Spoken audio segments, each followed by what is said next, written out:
सवाल दुबे जी से। सर आप एक चीज़ बताइए, अगर आप जनगणना करने के इतने ज़्यादा फेवर में हैं तो क्या सर आप क्या चाहते हैं, जनगणना करने के बाद आपको ये पता चलेगा कि सबसे ज़्यादा ये शेड्यूल कास्ट शेड्यूल ट्राइब है देश के अंदर, तो फिर आप उनको रिजर्वेशन पहले से आप और दे दोगे तो फिर जनरल का क्या होगा? जनरल कहाँ जाएंगे? हर चीज़ में तो जनरल को ही दिक्कत होती है, फॉर्म भरे उसमें भी ज़्यादा पैसा भरना पड़ता है। सर ऐसा नहीं होता है कि जनरल कोई गरीब नहीं, आप गांव में जाके देखो जनरल में ऐसे ऐसे लोग हैं जिनको खाने के लाले पड़े हैं, खाने के भी पैसे नहीं होते, लेकिन पता नहीं आप लोगों के दिमाग में कौन सा कॉन्सेप्ट है कि जनरल है तो अमीर ही होगा, उनके पास सब कुछ होगा पहले से। हमारा ये निवेदन है कि आप जब कास्ट सेंसस कराएंगे तब आपके पास क्यों कराने की आवश्यकता है सेंसस?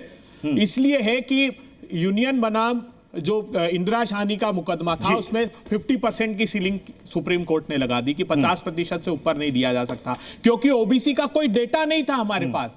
तो हम चाहते हैं एससी और एसटी का तो सेंसस होता है, लेकिन ओबीसी का भी सेंसस हो, ताकि हमको पता लगे कि समाज के अंतिम पंक्ति में खड़े हुए लोगों की निर्धनता का स्तर क्या है, वो वंचित कितना वर्ग वंचित है। तो इसमें प्रधानमंत्री जी आपको तकलीफ क्या है? आपको पता है जब 2011 के इनके संसद के हिसाब से 1 लाख से अधिक जातियां हैं भारत में, और किस राज्य में क्या जातियां ये राज्य वेरीफाई करके भेजेगा। राज्यों के पास गया हुआ है कि वेरीफाई करिए ये जातियां आपके यहां पाई गई हैं। कर्नाटक ने भेजा है क्या? दिखाइए डाटा। अरे आपके भेजा है, बंगाल ने भेजा है, वहां तो हमारी कभी सरकार नहीं गई। अब मैं बताता हूं, सेंसस 2011 का डेटा सुप्रीम कोर्ट ने एफिडेविट फाइल किया है आपने। प्लीज आप बोल रहे थे, मैंने शांति से सुना। आप तो सभ्यता से बहस करते हैं कि ये डेटा था, सभ्यता से बहस करते हैं। और अब मैं पूछ रहा हूं एससी एसटी ओबीसी के स्वघोषित अलंबरदार से कि 2011 में जब इन्होंने कास्ट सेंसस कराया, 2011 में सेक्रेटरी के कितने पद थे भारत सरकार में? 149। कितने एससी और कितने एसटी थे? 2 एसटी, एससी 0। तो राहुल गांधी दिखाई नहीं पड़ा है?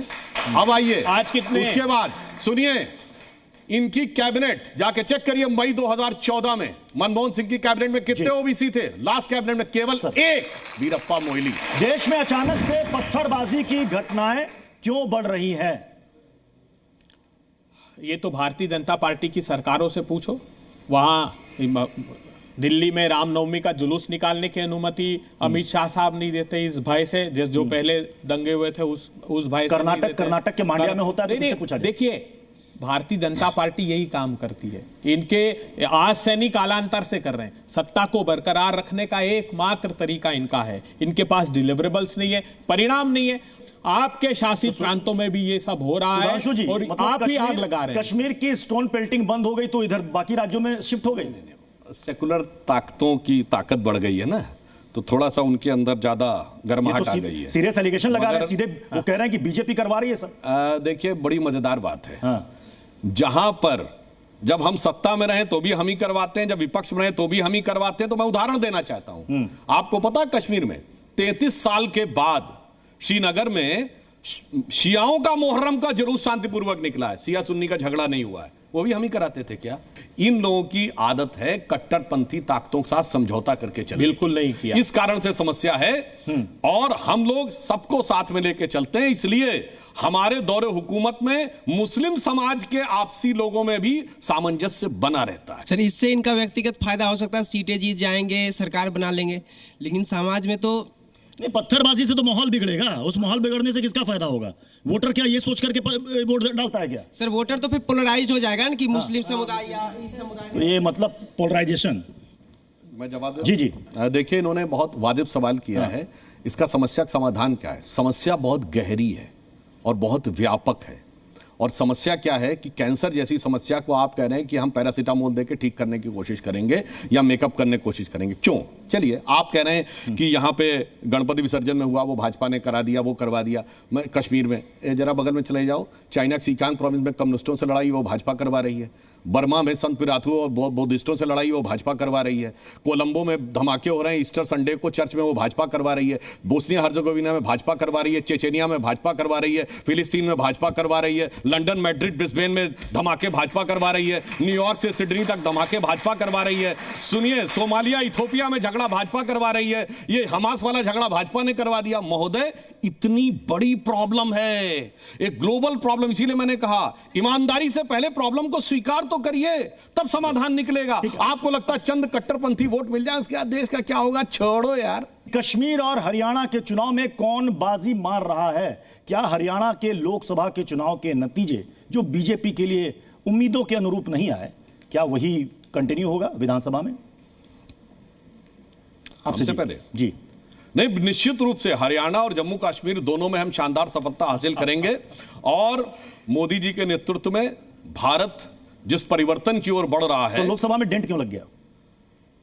कोई बात नहीं, वो सारी चीजों में उसका हम आकलन कर रहे हैं, पर डेंट की बात आप सुनिए। हमारा तो 240 पे डेंट है और 99 का पेंट देखिए कितना जबरदस्त है, वहां चमचमा ही रहा है चारों तरफ से। प्रत्युष जी, इस शो को याद रखिएगा, 10 सीटें भी भारतीय जनता पार्टी को हरियाणा में नहीं ये रिकॉर्ड में रखेंगे सर, 10 सीटें रिकॉर्ड में रखेंगे बिल्कुल। हम सिर्फ ये कहना चाहते हैं, हरियाणा का एक ही जवाब है, ये कह रहे 10 सीटें नहीं आएंगे तो काहे आम आदमी पार्टी के पीछे पीछे लगे थे कि 10 सीट तुम ले लो, मिलकर लड़ेंगे। अरे कहा ये अपने आप में इस बात का प्रमाण है। राहुल गांधी जी सबसे अलग अलग लड़ रहे हैं कि साहब हम तो साहब मिलकर ही लड़ेंगे और इनका झूठ उजागर हुआ। इन्होंने हरियाणा में कहा है कि हम एमएसपी पे कानूनी गारंटी देंगे, अगर राज्य सरकार दे सकती है, 2 कर्नाटक में, 2 पंजाब में, 2 हिमाचल में, 2 तेलंगाना में नहीं। या तो वो सच है या ये सच है, या वो झूठ है या ये झूठ है, और दोनों ही झूठ है। चलिए अगले सवाल की ओर बढ़ते हैं, जल्दी से सवाल की तरफ जाते हैं। सवाल यह है कि क्या राहुल गांधी ने विदेश में भारत का अपमान किया? अभय दुबे जी, राहुल गांधी के बयान को लेकर काफी चर्चा हो रही है कि राहुल गांधी ने विदेश में जाकर के जो बयान दिए हैं वो भारत विरोधी बयान है। क्या बयान भारत और विरोधी? उसमें उन्होंने, एक केंद्रीय मंत्री ने आतंकी शब्द का भी इस्तेमाल कर दिया। नहीं तो राहुल गांधी जी ने, मैं ये पूछना चाहता हूं भारतीय जनता पार्टी की सरकार से कि क्या गलत कहा? अगर वो कहते हैं कि युवाओं में बेरोजगारी बढ़ रही है तो क्या ये गलत बयान हो गया? अगर किसान आंदोलन करते हैं, वो कहते हैं कि हमारे समर्थन मूल्य का कानून दे दो, तो बोले ये सारे के सारे खालिस्तानी हैं, तो ये कपड़ों के हिसाब से, खान पान के हिसाब से, भाषा के हिसाब से पहचानने की राहुल गांधी को आतंकी वाला ये बयान क्यों? पहले इनकी बात का जवाब दे दूं। किसान आंदोलन में नारा लगा था कि हमने कोट अनकोट इंदिरा को ठोंक दिया था, मोदी को ठोंक देंगे। इंदिरा जी के प्रति सम्मान नहीं जागा था, चुपचाप समर्थन करते रहे। कनाडा में झांकी निकाली गई इंदिरा जी की हत्या करते हुए, भारत सरकार ने विरोध किया। मैं चुनौती से कहता हूं, फिलिस्तीन पर तुम्हारा प्रस्ताव है, कनाडा को लेकर एक प्रस्ताव दिखाओ। महात्मा गांधी की प्रतिमा का अपमान रोम और न्यूयॉर्क दोनों में तथाकथित खालिस्तानियों ने किया, एक चू नहीं बोला कोई कांग्रेस के लोग। और जो ये बात कहने का प्रयास कर रहे हैं, बाकी बात तो छोड़िए, क्या हमने क्या राहुल गांधी ने कहा, जो भाषा थी, मैं उस भाषा को उचित नहीं मानता हूं यदि हमारे भी किसी नेता ने ऐसा बोला, परंतु ये जो घोषित आतंकवादी है गुरु पतवंत सिंह पन्नू, इसने राहुल गांधी की लिखित में तारीफ की। कम से कम कांग्रेस को इतना बोलना चाहिए था, mister Pannu mind your business, हमसे तुम्हारा कोई मतलब नहीं है। 2 दिन तक मौन धारण किए रहे। सुधांशु जी, आपकी सरकार ने कोर्ट में हलफनामा दिया कि जनसंख्या नियंत्रण ये पति पत्नी का अपना निजी मत होता है कि परिवार का आकार कितना बड़ा रखना है, कितना छोटा रखना है, किसी पर जबरन इसे थोपा नहीं जा सकता, सरकार इसके फेवर में नहीं है। जनसंख्या नियंत्रण एक निजी मामला भी है और उसके साथ से एक सामाजिक विषय भी है। जी, तो मेरा मानना है कि सामाजिक जागरूकता के द्वारा इस पर नियंत्रण पाने का पहले प्रयास किया जाना चाहिए और किसी भी प्रकार। तो सरकार अभी इसके फेवर में नहीं है, तो आपके मंत्री और सांसद क्यों बयान देते हैं? देखिए, जनसंख्या नियंत्रण आज आवश्यकता बहुत जबरदस्त है। जब जनसंख्या नियंत्रण की बात होती है, तुरंत उसमें एक मजहब का एंगल आ जाता है कि ये चूंकि एक खास वर्ग विशेष को, समुदाय विशेष को टारगेट करने के लिए कुछ लोग चाहते हैं कि ये कानून आए। प्रत्युष जी, मेरे विद्वान साथी प्रवक्ता को थोड़ा अध्ययन करना चाहिए। जो रिप्लेसमेंट लेवल है फर्टिलिटी का, वो 2.1 है। अगर एक पति पत्नी 2.1 बच्चे पैदा करते हैं तो भारत की जनसंख्या स्थिर हो जाएगी। आज हम उसके बहुत नजदीक पहुंच गए हैं। भारत की जनसंख्या स्थिर होने के बाद आने वाले दशकों में कम होना प्रारंभ होगी। जो बात चीन को चिंता सता रही है, आज विश्व का सबसे यूथ जो नेशन है वो भारत है। लेकिन आने वाले समय में हमको सीनियर सिटीजन्स के लिए हमारे पॉलिसी बनाना पड़ेगी। और एक और खुलासा कर दूं कि कंपैरेटिवली डिकेडल ग्रोथ रेट मुस्लिमों की हिंदुओं से कम हो रही है। ये भारतीय जनता पार्टी में वही कहता हूं कि साइंटिफिक स्टडी की कोई बात नहीं करते, लेंसेट पे पब्लिकेशन की कोई बात नहीं करते। सिर्फ एक लाइन सुनिए, 1951 में मुसलमान थे 9% और ऑफिशियल आंकड़ा 16.5%, हिंदू थे 86%, 79%। क्या यार, कैसे भी बात करने लगते हैं आके कि ये डिकेडल पिकेडल ये सब मैं आगे बढ़ूं। रैपिड फायर राउंड है जिसमें इनका कहना है कि दोनों ही प्रवक्ताओं से छोटे छोटे सवाल किए जाएंगे, लेकिन उससे पहले हमने उसमें एक नई चीज इंक्लूड की है, क्योंकि आप दोनों विद्वान हैं, विद्वता का सम्मान होना चाहिए। सुधांशु जी, आप 30 सेकंड में अभय दुबे जी के बारे में अगर आप कुछ तारीफ में कुछ कहना चाहें तो आप चाहें तो स्किप कर सकते हैं, दोनों ऑप्शन। देखिए, मैं कहना चाहूंगा आज अभय दुबे जी के बारे में जी, राजनीति में जिस प्रकार की भाषा का मर्यादा का क्षरण हो रहा है और जैसे कैकोफोनी हो रही है, यानी व्यर्थ की बातें और अभद्रता, असभ्यता, उस परिस्थिति में मैं कहना चाहूंगा कि अभय दुबे जी साहित्यिक और सुसंस्कृत भाषा का सभ्यता के साथ प्रयोग करने वाले कुछ दुर्लभ प्रवक्ताओं में से एक हैं। ये बात मैं मानता हूं, इनसे मेरा घनघोर मतभेद सही, तमाम बातें हैं, परंतु इतना मैंने देखा है इनके शब्दों का चयन सदैव न सिर्फ उचित होता है बल्कि साहित्यिक भी होता है, और ये चंद उन लोगों में से जिनको साहित्य, कविता और उनकी भी बहुत अच्छी जानकारी है। चलिए, ये बहुत कम होता है डिबेट में कि एक दूसरे की तारीफ की जाती है। अभय दुबे जी, सुधांशु जी के लिए देखिए, सैद्धांतिक मतभिन्नता हमारी है और रहेगी, लेकिन सुधांशु त्रिवेदी जी सारे राजनीतिक दलों के सबसे सर्वश्रेष्ठ प्रवक्ता हैं, ये बात मैं कहने में, और ये विज्ञ हैं, विद्वान हैं, सहिष्णु हैं, संयम, सदाशयता, सकारात्मकता के साथ बात करते हैं, और मैं प्रार्थना करता हूं भगवान से कि ये आशीष इन पर ऐसा ही बना रहे और ये कम से कम अपने राजनीतिक दल में भी ये सद्बुद्धि ये प्रदान करे जाकर, मैं ऐसी प्रार्थना। चलिए, अब रैपिड फायर राउंड, इसमें ऑप्शंस भी रहेंगे, आप चाहें तो इसका जवाब दे सकते हैं, चाहे तो आप स्किप भी कर सकते हैं। सुधांशु जी से पहला सवाल, सबसे पसंदीदा काम सुधांशु जी का क्या है? पहला ऑप्शन पार्टी प्रवक्ता, अपनी बातें रखना, प्रोफेसर या राजनीतिक सलाहकार। ऑप्शन चुनिए। देखिए, शुरुआत हुई थी जी प्रोफेसर से, आगे बढ़े राजनीतिक सलाहकार और अब है प्रवक्ता। तो जो मूल विचार है वो तो प्रोफेसर वाला, प्रोफेसर का है। चलिए, इन्होंने कहा कि प्रोफेसर आपकी पहली पसंद है। दूसरा सवाल, सरकार का अगला बड़ा एजेंडा क्या है? जनसंख्या नियंत्रण कानून, यूनिफॉर्म सिविल कोड, विकसित भारत। विकसित भारत 2022 में ही प्रधानमंत्री जी ने तय कर दिया था। 2047 तक अमृतकाल के 5 लक्ष्य, नंबर 1 विकसित भारत, और नंबर 2 गुलामी की मानसिकता से अपने को अलग करना, नंबर 3 इसके लिए विरासत पे गर्व करना, नंबर 4 इसके लिए सबको अपने अपने कर्तव्य का पालन करना, और नंबर 5 सामूहिक पालन करना। और तो तीसरा सवाल, किस पर सबसे ज्यादा आपको भरोसा है? चिराग पासवान, चंद्रबाबू नायडू या नीतीश कुमार? सभी पर पूरा भरोसा है। ऑडियंस की तरफ से हंसी आ रही है। देखिए, सबका भरोसा है, सबके साथ भरोसा है, क्योंकि सब तीनों में से सबसे ज्यादा भरोसेमंद कौन है सर? एक नाम बताइए। सुनिए तो, हाँ, तीनों पुराने मित्र हैं वाजपेयी जी के जमाने से भाई, तो कोई समस्या ही नहीं है, किंतु परंतु नहीं है। आपके अटल जी की सरकार में भी साथ थे, मोदी जी की सरकार तीन में से कोई एक नाम। सबसे ज्यादा भरोसेमंद कौन है? नीतीश कुमार? नहीं, सब पे बराबर का भरोसा, सब पर बराबर बचना चाहते हैं, बराबर का भरोसा। जैसे पॉलिटिकल करेक्ट आंसर दे रहे हैं। सुनिए, पॉलिटिकली करेक्ट नहीं, ये रोशनी पड़ रही है ना, तो रोशनी सरफेस पे समान पड़ती है। बरसात का सीजन है, बरसात समान सबके ऊपर गिरती है, इसलिए इसमें किसी प्रकार का कोई विभेद नहीं है। अभय जी से कुछ सवाल होंगे। अभय जी, पहला सवाल आपसे ये, सबसे प्रभावशाली नेता प्रधानमंत्री कौन है? इंदिरा गांधी, मैं पीएम के बारे में पूछ रहा हूं, मनमोहन सिंह, राजीव गांधी? राहुल गांधी भविष्य में जो होंगे वो। ये तो ऑप्शन ही नहीं था, ये तो ऑप्शन ही नहीं था, ये ऑप्शन ही नहीं था। इसमें 3 ऑप्शन थे। इंदिरा गांधी, मैंने पूछा प्रभावशाली प्रधानमंत्री कौन? इंदिरा गांधी, मनमोहन सिंह, राजीव गांधी। नहीं, मैंने कहा आपको कि वो सभी सर्वश्रेष्ठ है, और मैं भी देखिए, किसी भी प्रधानमंत्री जी इंक्लूडिंग मोदी जी, मैं नहीं कहता, एक संवैधानिक पद है, हमको उस मर्यादा आपकी नजर में सब बराबर है। चलिए, अब दूसरा सवाल, विपक्ष का बड़ा नेता कौन है? विपक्ष का बड़ा नेता कौन है? अभय दुबे जी, राहुल गांधी, अखिलेश यादव या ममता बनर्जी? नहीं, स्वाभाविक राहुल गांधी। ये तो आपने बड़ा आसान सवाल। राहुल गांधी। ममता बनर्जी क्यों नहीं? नहीं, राहुल गांधी जी जिस मुखरता से एक आदमी जो एक लड़ रहा है, नेता प्रतिपक्ष भी है वो, तो वो दृढ़ता से लड़ रहे हैं राहुल गांधी जी। ठीक है। नेचुरल अलायंस किसके साथ? समाजवादी पार्टी, आरजेडी या आम आदमी पार्टी?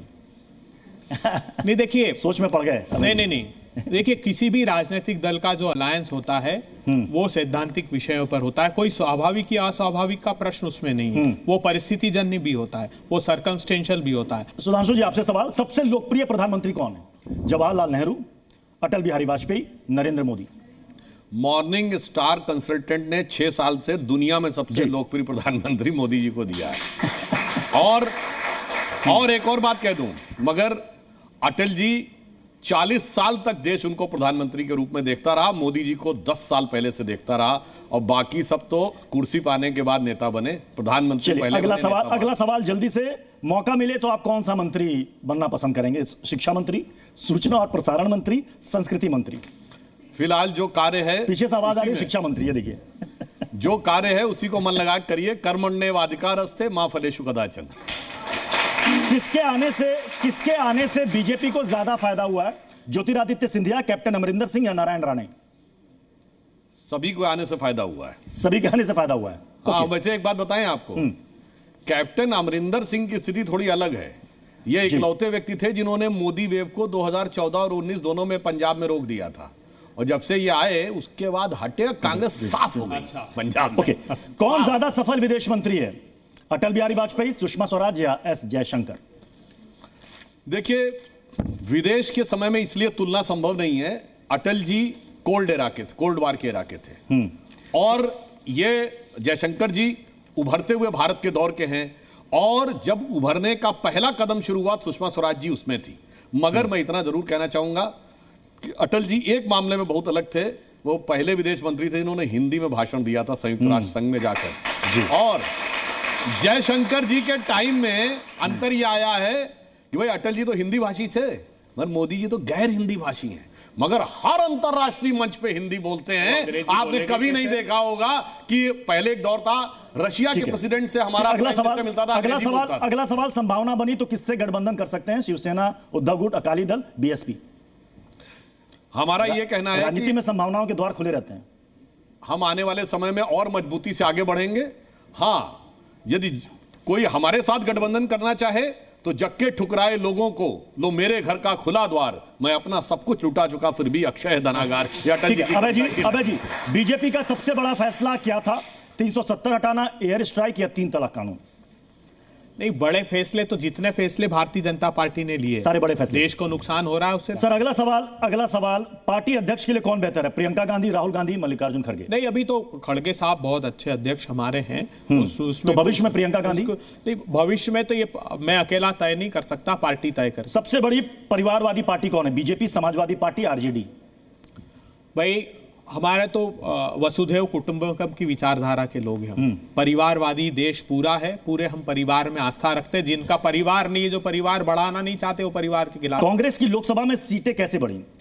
संविधान वाला नैरेटिव, जाति जनगणना वाला मुद्दा, या राहुल गांधी का नया अवतार? नहीं, राहुल गांधी जी का नया नहीं। राहुल गांधी जी तो हमें तो धन्यवाद देता हूं मोदी जी को और उनकी सरकार को कि इतना राहुल गांधी जी के खिलाफ वैमनस्य फैलाया कि लोगों को ये जानने का अवसर मिला कि असल में उनका कृतित्व और चरित्र क्या है, कैसे वो अंतिम पंक्ति के लोगों के साथ। अच्छा अभय दुबे जी, कई लोग ये सवाल पूछते हैं कि अभय दुबे जी संसद कब जाएंगे, राज्यसभा या लोकसभा में? अब ये पार्टी तय करती है। मैं मेरे हाथ। अभय जी जाना चाहते हैं, नहीं चाहते हैं? नहीं, पार्टी जो दायित्व देगी, अगर वो दरी बिछाने का दायित्व देगी तो वो बिछाएंगे। लेकिन हाँ, मैं सुधांशु जी के उत्तर से बड़ा अचंभित था। बेचारे इनके कार्यकर्ता कहते हैं कि हम तो दरी बिछा रहे हैं और जो कांग्रेस से आए वो सारे केंद्रीय मंत्रिमंडल में शामिल हो गए। ये दर्द इनके पार्टी के कार्यकर्ताओं को है। चलिए, बहुत बहुत शुक्रिया अभय दुबे जी, सुधांशु त्रिवेदी जी हमारे साथ जुड़ने के लिए। तो जी शास्त्रार्थ में बस इतना ही। कई सारे मुद्दों पर बहुत ही बेबाकी के साथ, तर्कों और तथ्यों के साथ ही दोनों प्रवक्ताओं ने अपनी बातें रखी और ऑडियंस की तरफ से भी धारदार सवाल आए। उम्मीद है कि लोगों को यह शास्त्रार्थ जी का पसंद आया होगा।